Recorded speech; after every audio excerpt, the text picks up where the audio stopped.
Welcome, sinners. I'm Jason, And I'm Rebecca, also known as Emily Sin.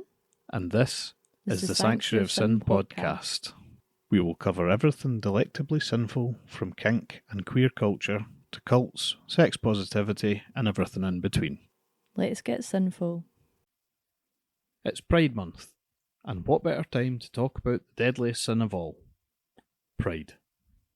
According to traditional Christian theology, pride isn't just a minor character flaw, it's the origin story of every other sin. Augustine of Hippo didn't mince words when he wrote, "Pride is the beginning of sin." For him, pride meant turning away from God and making ourselves the centre of the universe, a kind of end to itself. He warned. In other words, to be proud is to step out of line and think you're better than God himself. Aquinas doubled down, calling pride the direct opposite of humility, the prized virtue of the obedient, the devout, and the self-effacing. And Pope St. Gregory the Great, he broke it down into 4 flavours of spiritual error. Thinking your gifts are self-made, assuming your superiority, forgetting others, and ultimately disconnecting from divine grace. But here's the thing. When queer people hear these teachings, they don't land in a vacuum. They echo through decades, centuries of theological violence.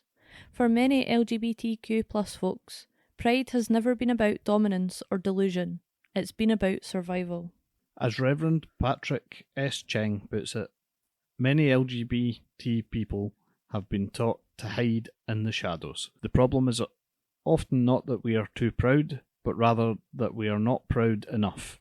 In a world and a church that has told us to be ashamed of who we are, pride is not a sin, it's resistance, it's sacred self-recognition.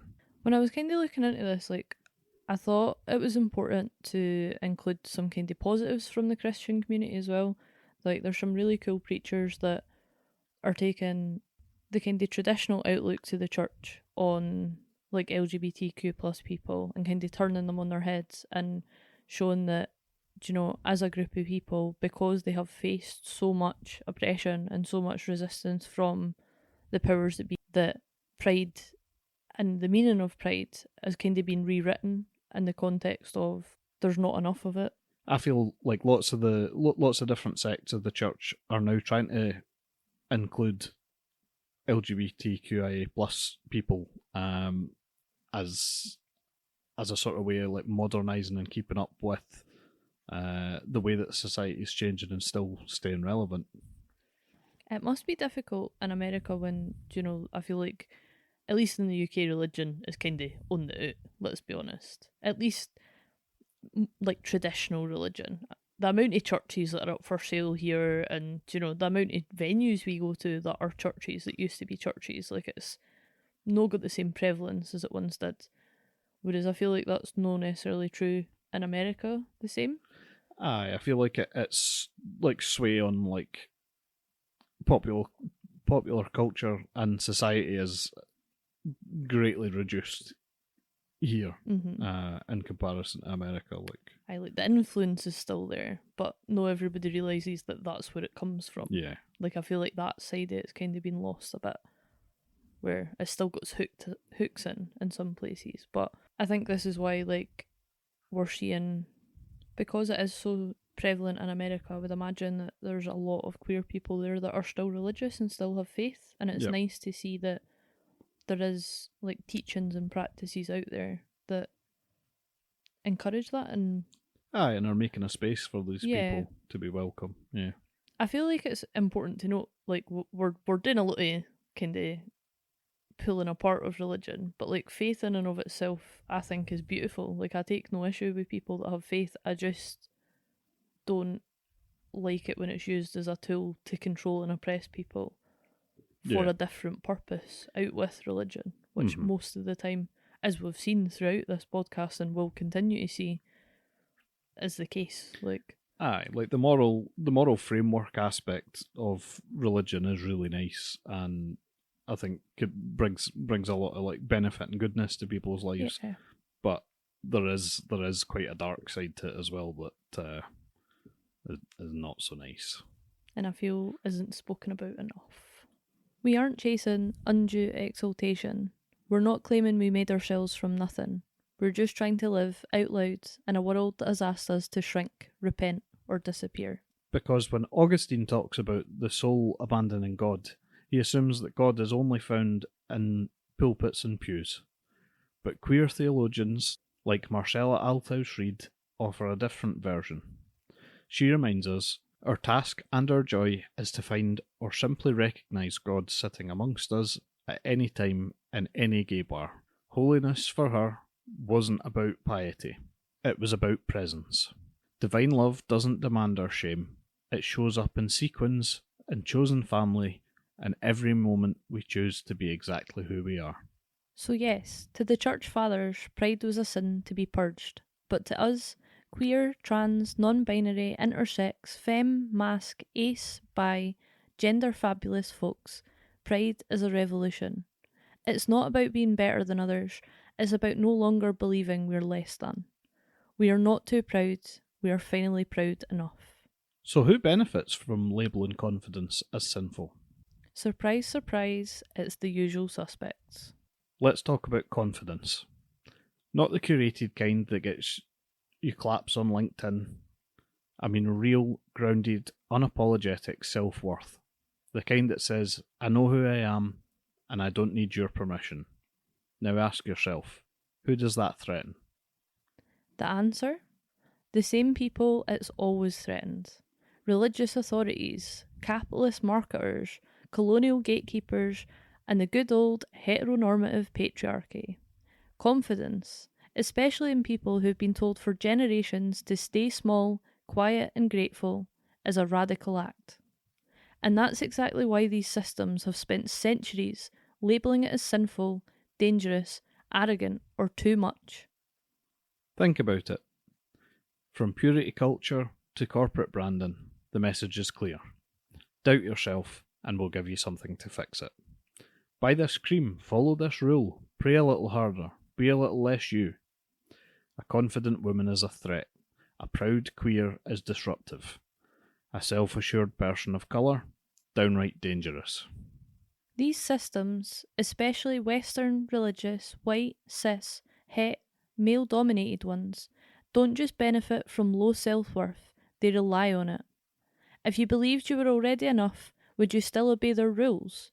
Would you still buy their products? Would you still believe their God hates your body, or your love, or your culture? This goes deep. Psychology even backs it up. People with an internal locus of control, meaning they believe their actions shape their life, are more independent and less easily swayed. That kind of mindset doesn't sit well in systems that demand obedience. Instead, they foster an external locus, make you believe everything's out of your control and that your worth depends on someone else's judgment, that you are not in charge of your story. They are.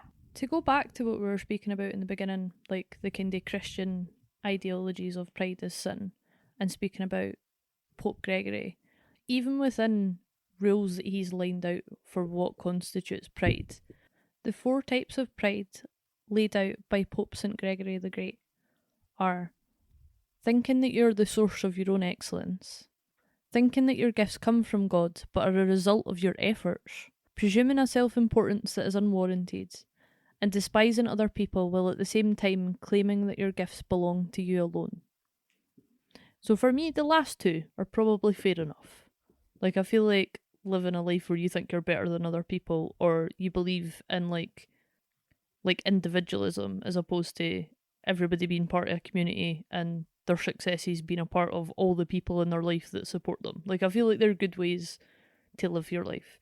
But the first 2 really draw on this kind of external locus of control and the fact that that is just dotted throughout Christianity and the kind of values that it upholds. It's literally written in plain black and white that you're not to think that anything you do is of any consequence to yourself, and that everything that happens to you is literally just because of God's decisions and what he has set out for you, and that no effort of your own have led to that. And of course, we see how this plays out across race, gender, and culture. Respectability politics tell marginalised people to shrink themselves for safety. Black confidence gets reframed as aggression. Tone policing silences justified anger. Indigenous self-expression is branded primitive unless it's filtered through colonial approval. And women's confidence, still often confused with arrogance, unless it's quiet, pretty, and non-threatening. Have you seen this thing about it's a thing that happens in cults quite a lot, especially like more kind of traditional religious cults, where all the women end up with this like certain voice. No, I don't know that I'm particularly aware of that. So I've just looked it up, and it's called the Fundy baby voice. Fundy coming from like fundamentalist, and it's something that is quite prevalent in women who have came from quite traditional, often religious backgrounds, but it's really prevalent within like cults, especially, which is where I've kind of been most aware of it and heard it before. It's quite commonplace for women, quite like a childlike, kind of sweet, like breathy, kind of submissive way about their voice. Mm-hmm. That's quite, but just because it's so prevalent, it's something people have picked up on, and they reckon it comes from this kind of background. They like, because they're coming from such traditional backgrounds with traditional roles, they are getting exposed to even more than like a regular amount of what's expected of women and like how women are supposed to be, and it kind of leads them into being this like kind of perpetrating this like naive, like childlike kind of persona in order to like not make waves and fit in and not anger like the men in their lives and kind of. Yep. So it's coming across quite sort of like timid and non-threatening. Yeah. Yep.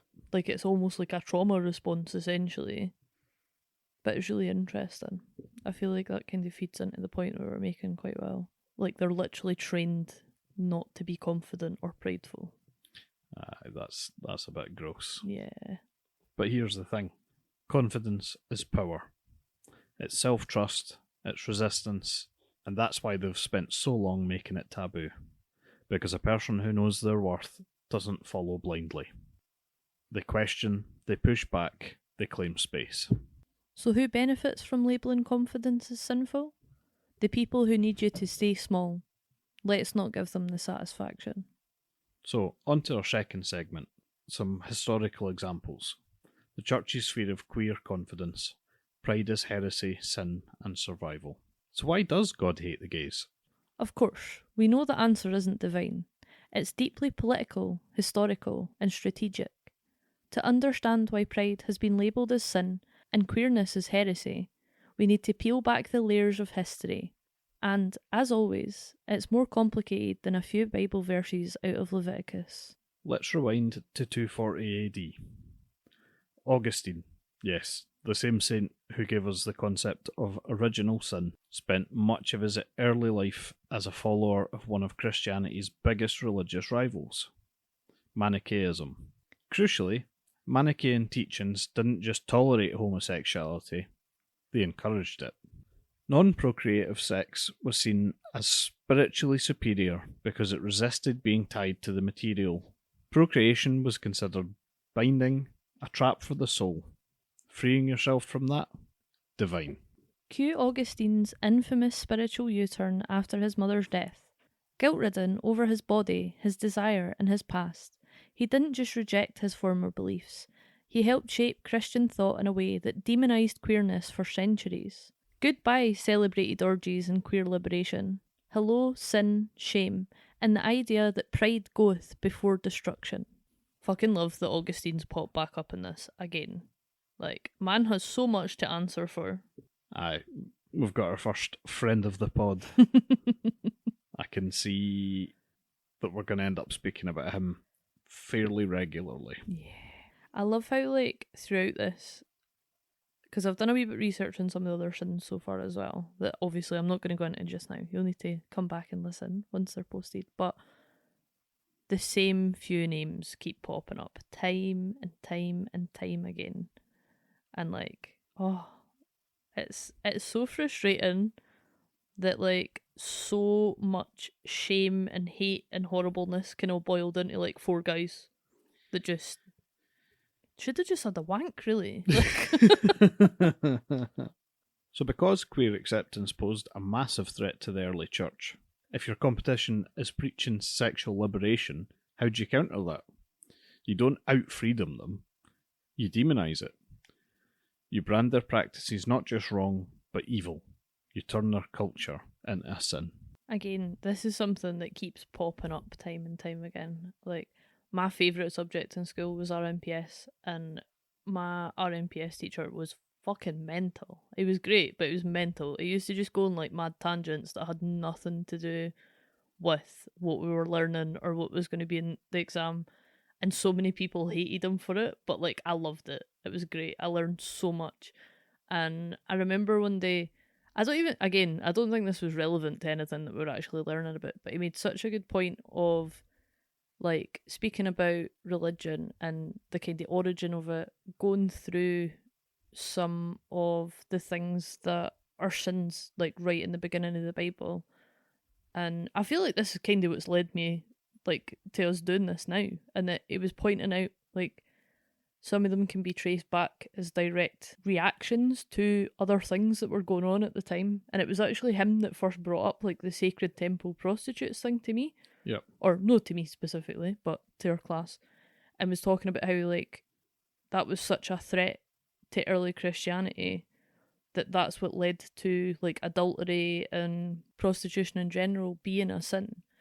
That it's something that I always take with me when I'm kind of looking at things. Like there's always tends to be a reason why things have came into being in the first place, and this is just yet another like to me really clear example of that, where it's been in retaliation rather than being about like it's been about survival. It's for them. Yeah, so much of it's all just based on this fight for attention, and nothing gets people's attention like fear. Yeah. And to brand things as evil or demonic or so like unreprehensible that like that's always going to win out over having a good time. Absolutely. Yeah. Absolutely. You see it with like modern day grifters. Yeah. They get people in a state of fear and vulnerability, and then they have their full and undivided attention. I mean, you see that with the government and the news. Do you know, these tactics are no new tactics by any means. And like, I don't know, I find that having an awareness of how these things have been used in the past can be really useful, especially with things the way that they are now. And to looking at the motivations and looking at like why these things have worked in the past and like how you can circumvent them.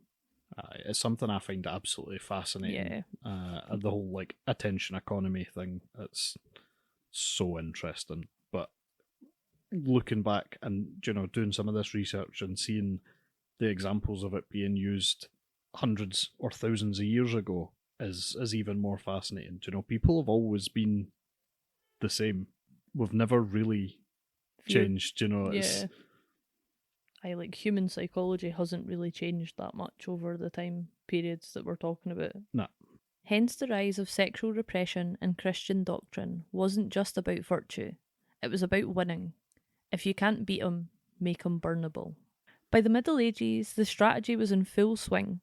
Religious groups with looser sexual ethics were branded heretics, and the association between heresy and homosexuality became hardwired into Christian rhetoric. The church now had a 2-for-1 deal: stamp out your spiritual enemies and seize their land, wealth, and power, all under the banner of moral purity.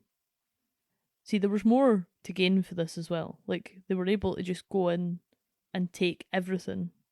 Yeah, I mean, it's so easy to harness like that fear and vulnerability into violence.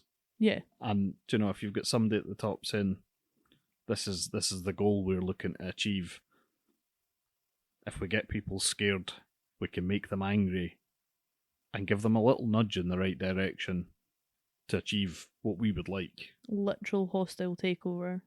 Yeah. Like... In France, the word bougre, meaning Bulgarian, came to mean both heretic and sodomite, thanks to the spread of Manichean-inspired teachings by Bulgarian immigrants. That word survives today, anglicised as bugger, and the slander didn't stop with language.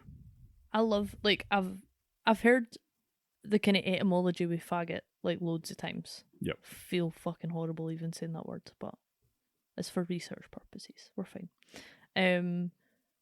But never bugger. That's a new one for me. I was so excited because I fucking love etymology. We love etymology. Yeah. It's one of my favourite fucking things. It's great. And that I have never came across before. And it's so interesting, like, just seeing all the pieces of how things have kind of got to where they are now. Aye, like, I find it fascinating to follow, like, a word's journey through different languages and see kind of where it ends up. This particularly is fascinating. Take the Knights Templar, one of the most powerful and wealthy orders in medieval Europe. Once warriors of the church, they grew powerful. Too powerful, mingling with Eastern cultures and allegedly embracing their more open sexual practices. Their downfall came not because they lost a war or failed their mission, but because the church and monarchy feared their influence. The charges that brought them down? Sodomy, heresy, and ritualistic group sex. These allegations, ripped from torture sessions and saturated with paranoia, were weaponized to strip them of wealth, land, and life. Burned alive, accused of sins against God and nature, the Templars became the poster children for how powerful institutions destroy confidence they can't control. I never knew this about the Knights Templar. Like, of course I've heard of them before, but I've never really, like, knew too much about them. Yeah. Like, I just think of, like, Knights of the Round Table and, like, the kind of connotations associated with that, rather than, like, the fact that they were real and existed. And, Yeah. like... Aye, almost sort of like in a, like, mythical sort of, you know, medieval D&D type set. Yeah. But, no, they were real guys. They were kind of like the church's mafia, a bit, from the sound of things. Like, their role was to protect pilgrims as they headed to the Holy Land from, like, other areas of Europe. And I believe they were involved in, like, the Holy Wars and the Crusades. Yeah. They were also accused of, like, cannibalism and all this other stuff as well. But it's really open to interpretation whether or not these things were actually going on, because there are records of kind of, like, initiations that they had to go through to be a part of the Knights Templar when they were, like, bringing new people in, that included, like, kissing the feet, penis and anus of, like, the head honcho in charge. And kind of like a sort of frat boy initiation, very kind of much hazing so. type situation. Yeah. Like, to the point that I wonder if that's kind of where that's came from, like, it's filtered through. They weren't allowed to get married or have children, so, like, it's written that they were kind of actively encouraged to, like, have sex with each other rather than leaving children dotted about the kind of line on the way to the Holy Land. So there's a possibility that all of this stuff was true, but it would have been true all the way through. Yeah. Do you know, they were an organisation for over 100 years before the church decided to get involved and kind of bring them to court, so to speak. Yeah. So we're either looking at purely church propaganda popping up at the last minute, or we're looking at kind of what has become a trope when you have groups of men who are existing together for long periods of time, you know, sailors and like in prison, and, you know, where if there isn't women, they needs can got to be met. Yeah.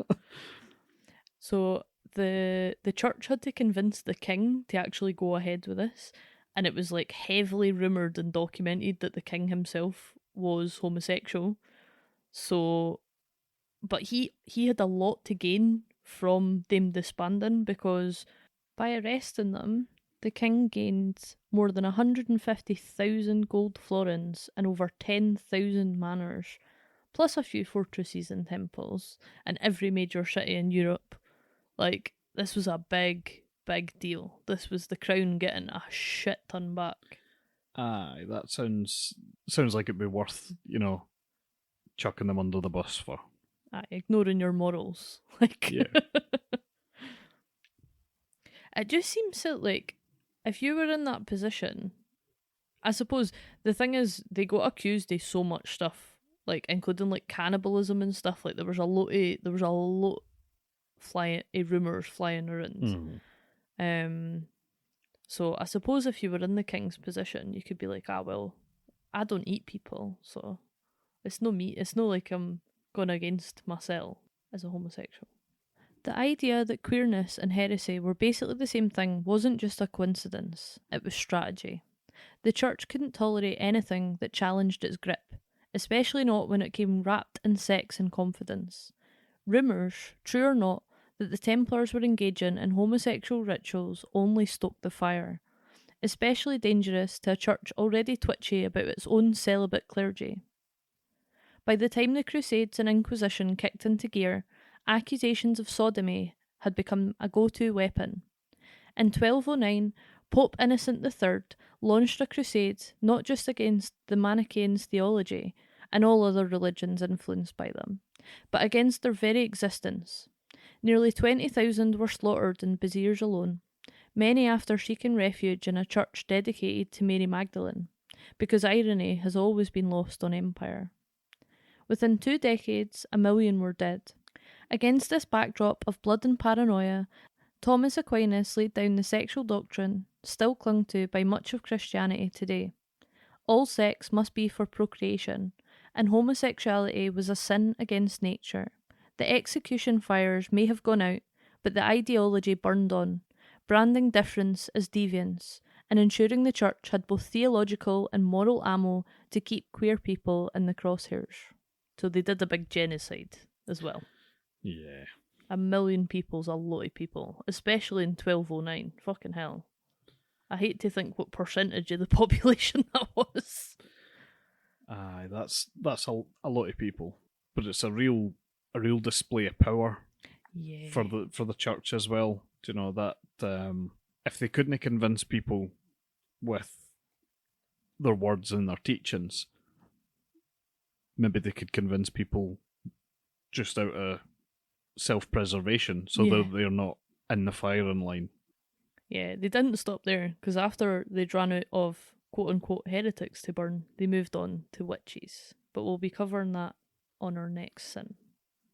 So what's the through line here? It's simple. Queer confidence is dangerous.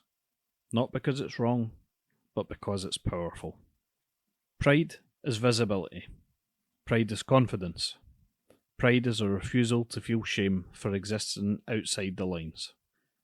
And that has always threatened religious institutions built on obedience, self-doubt, hierarchy, and silence.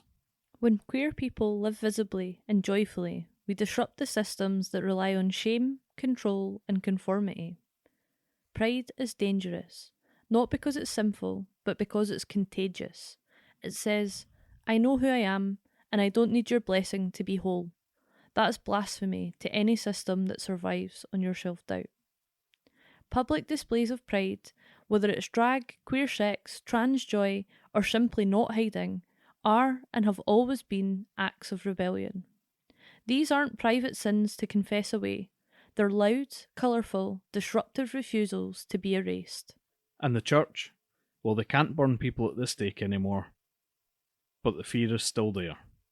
And the tactics, shame, guilt, moral panic, haven't gone away. The centuries-old habit of linking queerness to moral decay persists, just with new packaging. Gender ideology, traditional values, protect the children. I love how traditional values aren't all that traditional. Yeah, like traditional to a certain point in time. Yeah. If we go far enough back.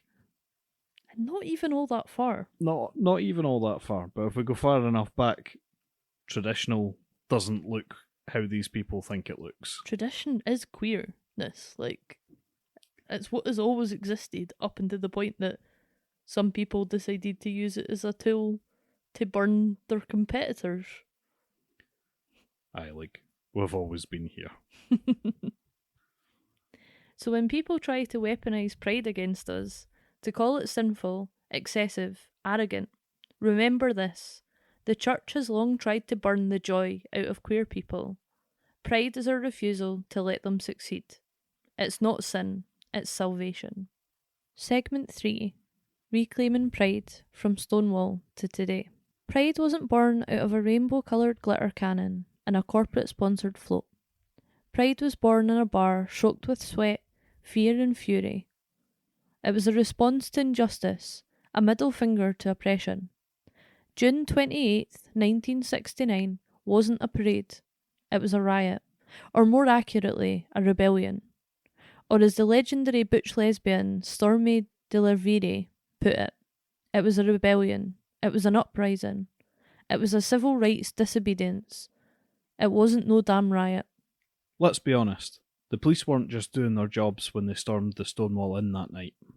This was a systematic, deliberate harassment of queer people, many of whom were black, brown, trans, poor and homeless. Being gay was still a criminal offence in New York. The Stonewall Inn didn't even have a liquor licence. It couldn't. Not legally. It was run by the mafia, who saw a profit in the outcasts and tolerated the raids as just another cost of business. But that night, the community had had enough. Enough beatings, enough humiliation, enough arrests for not wearing 3 articles of gender-appropriate clothing. The rage boiled over. So this is one I didn't know about. Like, I've heard the story Stonewall, like, loads of times, but I've never heard specifically about the law that required people to wear 3 articles of gender-specific clothing.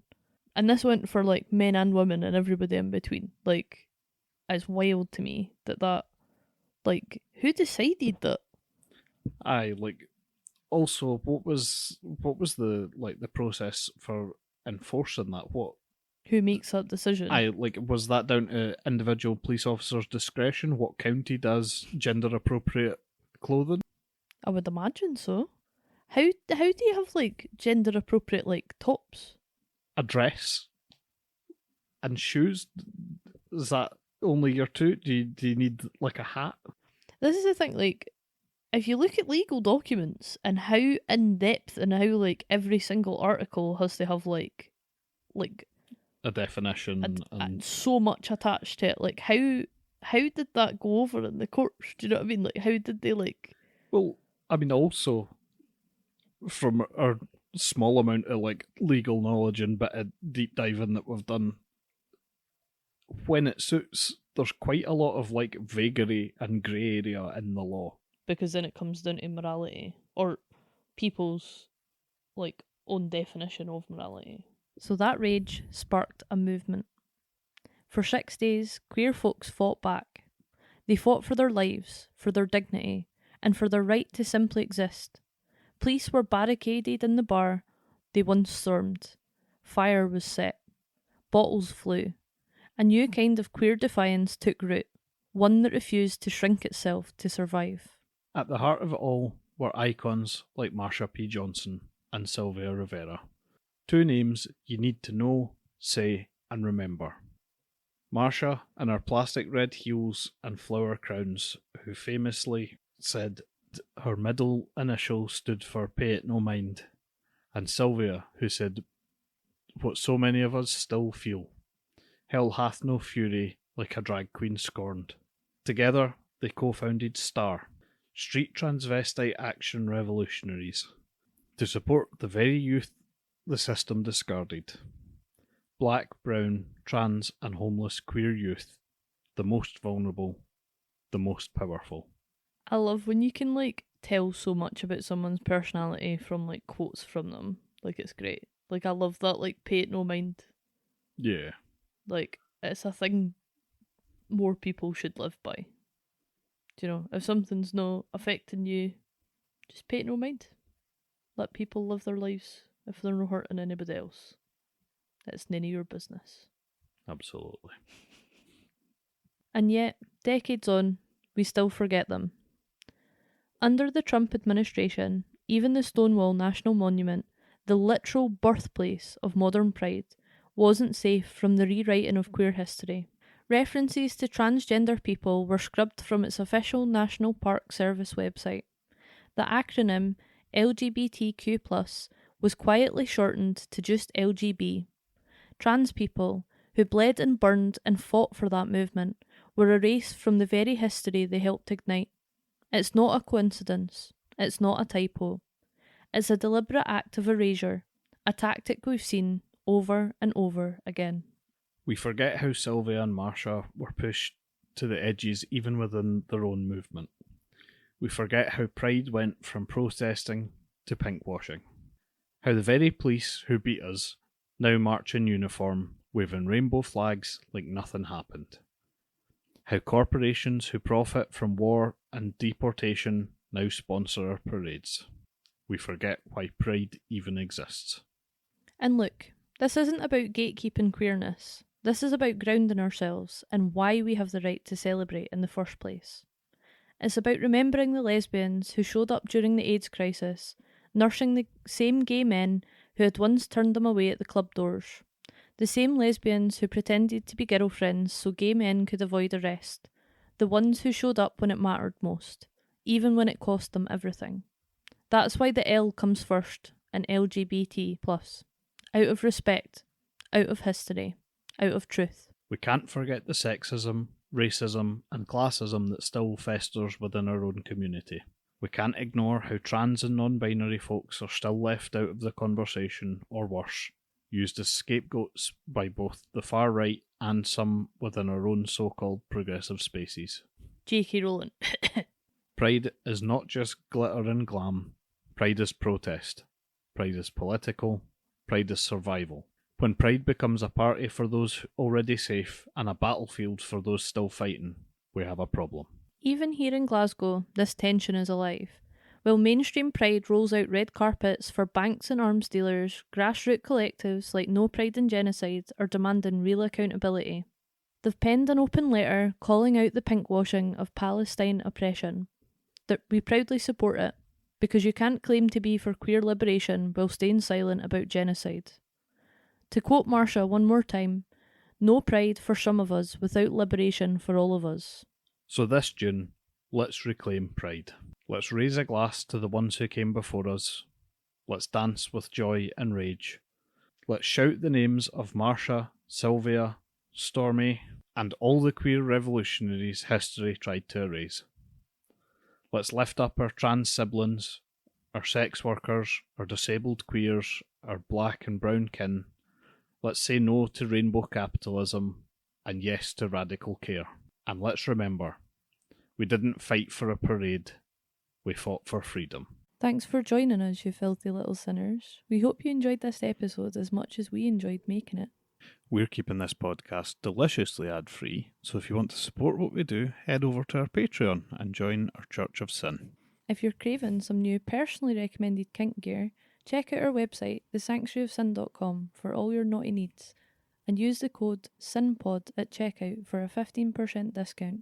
Got ideas, feedback, or just want to tell us what made you blush? We'd love to hear from you. You can find all our socials, including Instagram, Twitter, and FetLife, on our Linktree, which is linktree/thesanctuaryofsin. Thank you for sinning with us. And don't forget to tune in next time for our next confession.